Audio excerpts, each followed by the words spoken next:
My daughter Lily turned 8 last Saturday. She woke up before dawn, her golden retriever Milo already wagging his tail beside her bed like he knew something special was coming. I found them both in the kitchen, Lily humming while she poured kibble into Milo's bowl, that same bright smile she always wore when she was planning something. "Morning, birthday girl," I whispered, wrapping my arms around her small shoulders. She leaned into me, still warm from sleep. "Mama, I have a surprise for Daddy today. Milo helped me make it." She glanced at her four-legged accomplice, who tilted his head as if he understood every word. "It's gonna change everything." I kissed the top of her head, breathing in that sweet smell of childhood. If only I could bottle that innocence, that unwavering hope she carried in her heart. Michael had been distant for so long, I'd almost forgotten what it felt like to have hope. Lily disappeared upstairs while I started on her birthday cake. Vanilla with strawberry filling, her favorite. As I mixed the batter, I could hear her little feet padding across the floor above, Milo's nails clicking alongside her. Whatever she was planning, that dog was her faithful partner in crime. For weeks, I'd noticed Lily sneaking around with her tablet and Milo glued to her side. She'd quickly minimize windows when I walked by, sharing conspiratorial whispers with her furry best friend. Milo would sit perfectly still while she worked, his brown eyes focused on her face like he was listening to every word. "What are you two up to?" I'd ask, but she'd just giggle and say, "It's a secret, Mama." Milo promised not to tell.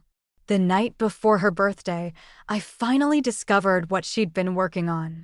I peeked into her room to say goodnight and found her curled up with Milo, both of them staring at her tablet screen. On it was a video editing app, and scattered across her bed were dozens of printed photos. "Lily, sweetie, what's all this?" Her eyes lit up. "I'm making a movie for Daddy. Look."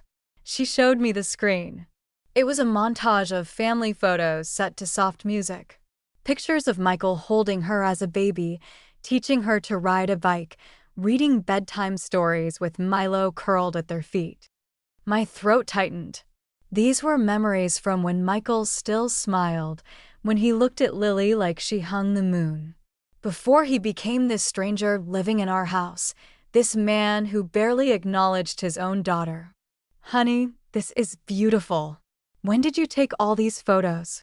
"I found them in the old albums." Milo sat with me while I scanned them. She scratched behind the dog's ears. "I put in all the happy times.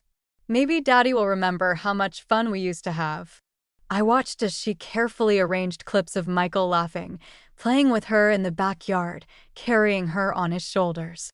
The video was surprisingly sophisticated for an 8-year-old, with smooth transitions and perfectly timed music. "I want Daddy to see that we're a real family," she said, her voice getting smaller. "Me, you, him, and Milo. I want him to love us again." My heart shattered into a million pieces. The guests started arriving around too. My sister brought her kids, my mother came with homemade cookies, and a few of Lily's school friends filled our living room with laughter. Lily floated through the crowd in her favorite purple dress, Milo following her every step. But I noticed the looks.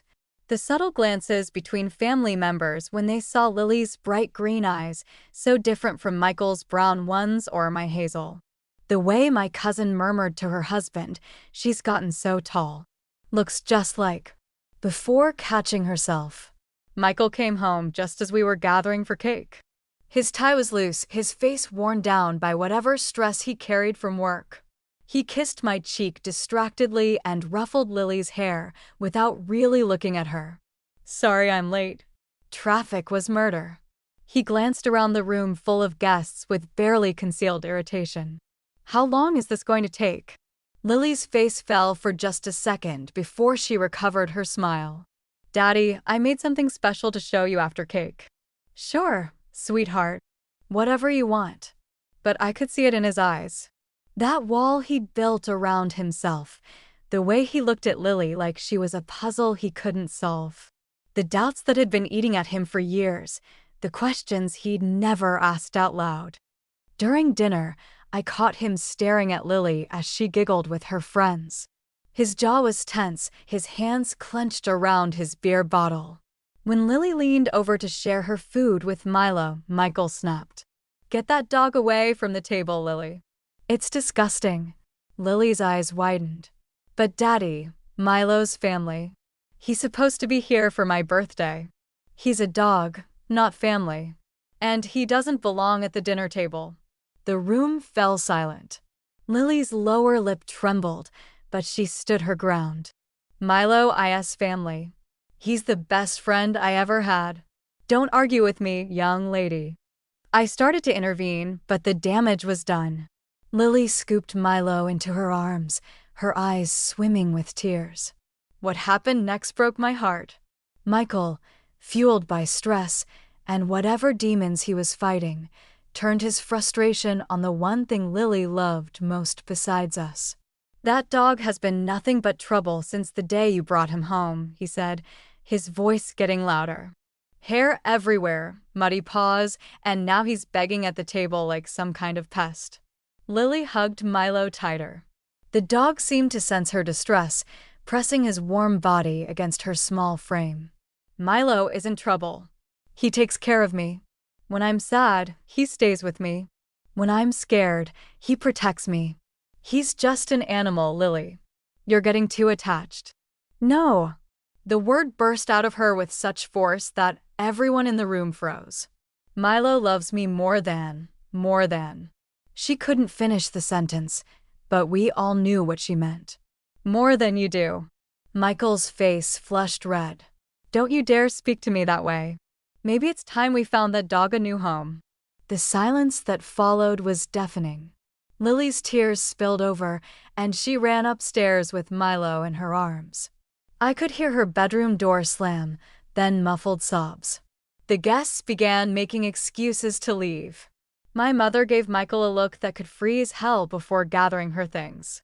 Soon, it was just the three of us in the house, the birthday cake sitting untouched on the table with 8 unlit candles. I found Lily on her bed, face buried in Milo's fur. The dog lay perfectly still, as if he understood the gravity of the moment. "He can't take Milo away, can he, Mama?" I sat beside them, stroking her hair. "No one's taking Milo anywhere. I promise." But I could see the trust breaking in her eyes. The faith she'd had in her father, in our family, cracking like thin ice. "I still want to show Daddy my video," she whispered. "Maybe it will help him remember." An hour later, we gathered in the living room. The tension was thick enough to cut with a knife. Lily had set up her tablet, connected to our TV. Milo sat beside her, his amber eyes watchful. "Okay, everyone," Lily announced, trying to recapture some of her earlier excitement. "This is my special birthday present for Daddy." She pressed play, and the room filled with soft piano music. The video began with baby photos, Michael cradling tiny Lily in his arms, both of them glowing with happiness. Then toddler years, first steps toward Daddy's waiting arms, piggyback rides in the backyard, reading stories on the couch with Milo as a puppy sprawled across their laps. It was beautiful, heart-wrenching. A love letter to the father Michael used to be. But instead of softening, Michael's expression grew darker. He shifted uncomfortably, his jaw tightening with each happy memory that played across the screen. "Jesus, Lily, how long is this thing?" he muttered. "Just watch, Daddy. It gets better." But he couldn't sit still. He checked his phone, tapped his foot, sighed heavily. When a clip played of him teaching Lily to swing a bat, he actually rolled his eyes. "This is ridiculous." A bunch of old photos set to sappy music. "What's the point?" Lily froze. "The point is, I love you, Daddy." "Oh, for crying out loud." Michael stood up, pacing behind the couch. "You think making a home movie is going to magically fix everything? This is just childish nonsense." The cruelty in his voice was like a slap. Lily's face crumpled, but she didn't stop the video. "It's not nonsense," she whispered. "These are real." We were happy. We were what? Michael laughed, but there was no humor in it. "You think playing dress up with old photos means something? You're living in a fantasy, Lily. This isn't real life." That's when I lost it. I stood up, shaking with rage. "Michael, stop it. Right now." But he was on a roll, all his pent-up frustration pouring out. "You want reality? Here's reality. Making cutesy videos won't change anything. It won't make things different." He stopped himself, but the damage was done. Lily burst into tears, and Milo immediately moved to comfort her, his instincts better than any humans in that room. "Why don't you love me anymore, Daddy?" The question hung in the air like a knife to the heart. Michael stormed out of the room without answering. I heard the front door slam, his car starting in the driveway. Lily sobbed into Milo's fur while the video continued playing on the big screen, a cruel reminder of happier times. I held my daughter and her loyal companion, all of us watching the beautiful montage she'd created with such hope and love. The final clip played, a recent video where Lily, not knowing she was being recorded, spoke to Milo about her family. "You know what, Milo? I know Daddy isn't my real daddy. Mama told me about the special doctor who helped them have me. But that doesn't matter, right? He chose to be my daddy. That has to count for something." My blood ran cold. Michael had left before seeing this part, but I knew Lily had included it intentionally. She was 8 years old, but she understood more than I'd given her credit for. After tucking Lily into bed, I found Michael in our garage, sitting in his car with the engine off. He'd come back, but couldn't bring himself to come inside. "She knows," I said, opening the passenger door and sliding in beside him. He didn't look at me. "Of course she knows. She's not stupid." We sat in silence for a long moment. 8 years of unspoken tension, of questions neither of us had the courage to address. "You heard what she said." "About the doctor." Michael's hands gripped the steering wheel until his knuckles turned white. "She said you told her." "Michael, we need to talk about this. Really talk." And finally, after 8 long years, we did. In the quiet of our garage, with the weight of years pressing down on us, Michael finally spoke the words that had been poisoning our marriage. "She's not mine, is she?" The question I'd been dreading for 8 years hung between us like a physical presence. I took a shaky breath, knowing that everything depended on what I said next. "Not biologically, no." Michael closed his eyes, leaning his head back against the headrest. "How long have you known I suspected?" "Always. From the beginning." My voice was barely a whisper. "Michael, let me explain. Please." The story poured out of me like water through a broken dam. The years of trying to conceive, the heartbreak of failed attempts, the devastating diagnosis that I couldn't carry his biological child. The fertility treatments, the decisions we made together and apart. "You were so excited about trying IVF," I said, tears streaming down my face. "You said you'd do anything to have a baby with me. But when the doctor suggested using donor, genetic material, you got so quiet. You said you needed time to think." Michael's jaw tightened. "I remember. You left for that business trip, and I had to decide. The treatment window was closing. The doctor said this might be our only chance. I turned to face him fully. I made the choice without you. I used a donor. And when you came back, I couldn't bring myself to tell you the truth. So you let me believe she was mine." "She is yours," I said fiercely. "You held her first. You changed her diapers, walked the floors with her when she was colicky, taught her to ride a bike. You are her father in every way that matters." Michael was silent for a long time, processing 8 years' worth of deception and love intertwined. "The video," he said finally. "When she said we used a special doctor. She overheard me talking to my sister last year. I had to explain it somehow. I told her that sometimes parents need help from doctors to have babies, and that made her extra special because we wanted her so much. But you never told her that I didn't know. No, because in her mind, you chose to be her father. And I wanted to protect that belief. We sat there in the darkness, two people who had loved each other enough to create a family, but hadn't trusted each other enough to be honest about how we'd done it. Every day, Michael said, his voice breaking, every day I looked at her and wondered. Those green eyes, the way she tilts her head when she thinks. I kept searching for myself in her and finding nothing. You're there, I whispered. You're in her laugh, in the way she approaches problems, in her stubbornness. You're in the way she loves completely and without reservation. That's not genetic, Michael. That's learned. From you. He turned to look at me for the first time since we'd started talking. 8 years, Rachel. 8 years of lies. 8 years of love. Don't let my mistake erase that.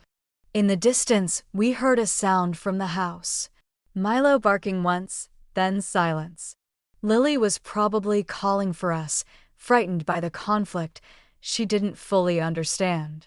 She's in her room crying because her father rejected her, I said. Not because of genetics or blood or any of that. Because the man she worships acted like her love didn't matter. Michael looked toward the house, where a small light glowed in Lily's bedroom window. I don't know how to come back from this. Yes, you do. You watch her video. Really watch it. And you remember that being a parent isn't about DNA. It's about showing up.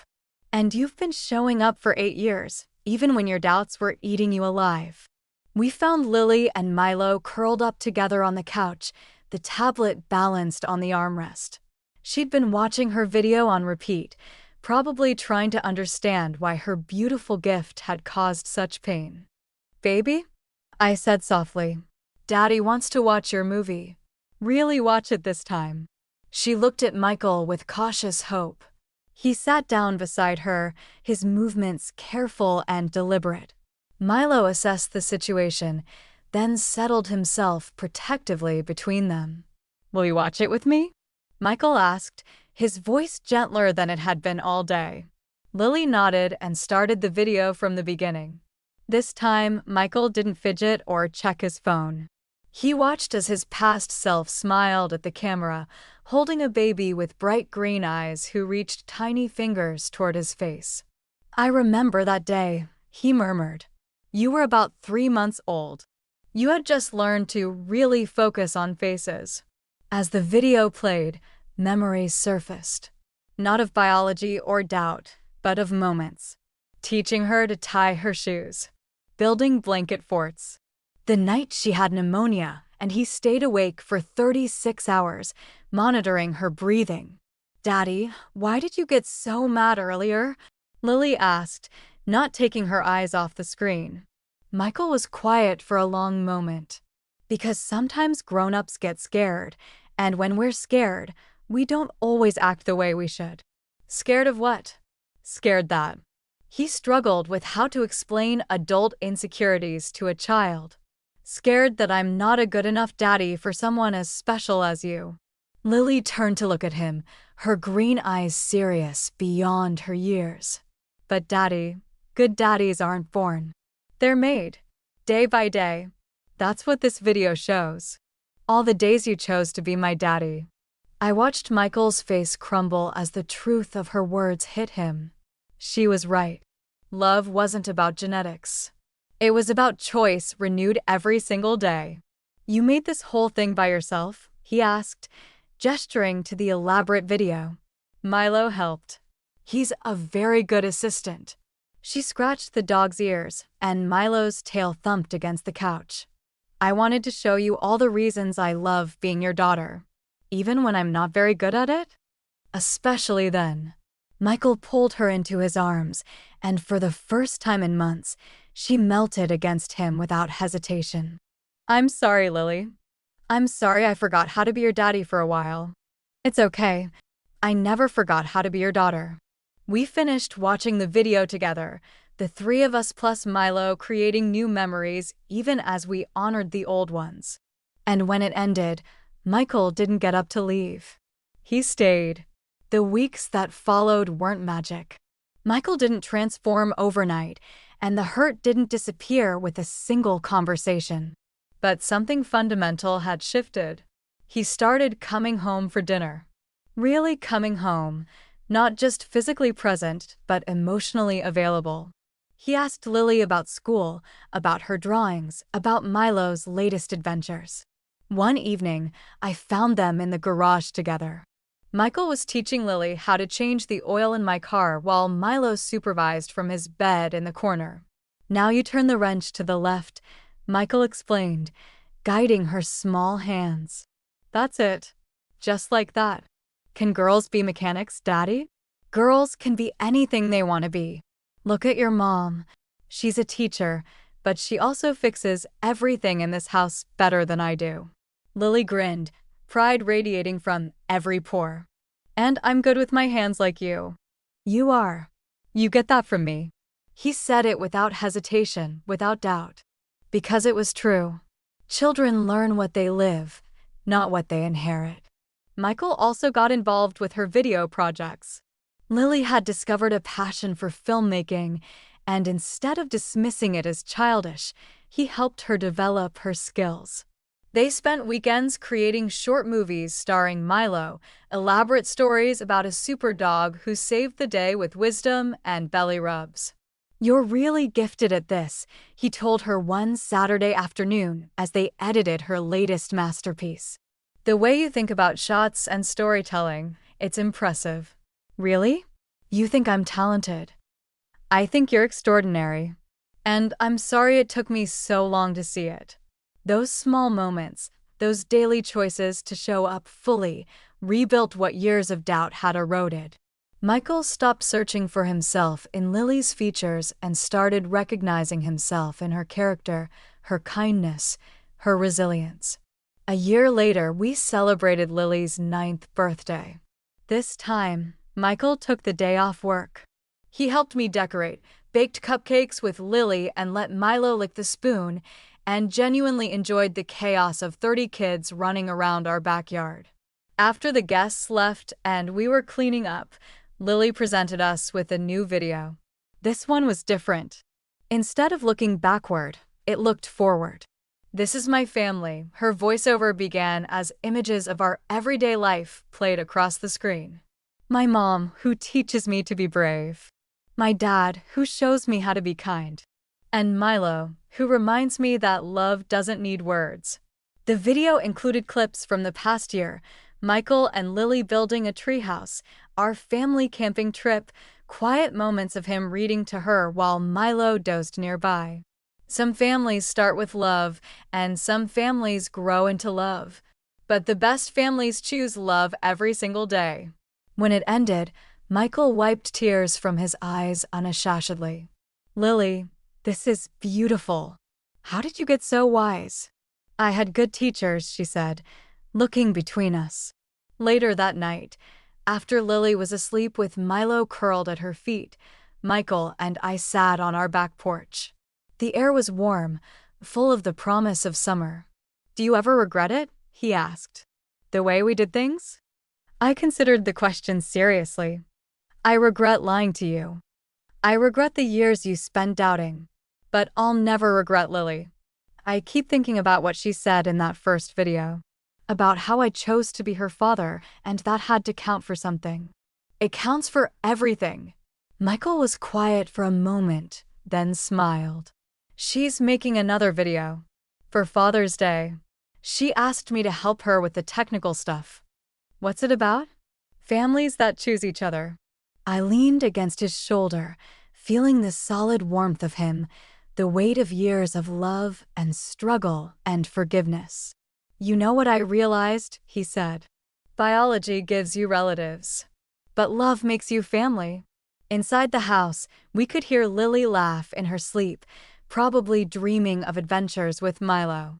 Our daughter. Our choice. Our love made manifest. Michael had been right about one thing. That first video had changed everything. but not in the way any of us had expected. It had taught us that families aren't defined by the circumstances of their creation, but by the daily decision to keep creating them. Every single day. Thank you for listening to our story. Love isn't always easy, and families aren't always simple. But when we choose to see each other clearly, to forgive each other's fears, and to celebrate the bonds we've built rather than the ones we were given, we discover that the most beautiful families are the ones we choose to create together, day by ordinary day. If this story touched your heart, please share it. Because somewhere out there, someone needs to remember that love makes family, not genetics. That children are gifts to be treasured, not puzzles to be solved. And that it's never too late to start choosing love over fear. From our family to yours, thank you for reminding us that every day is a chance to be the parents our children need us to be.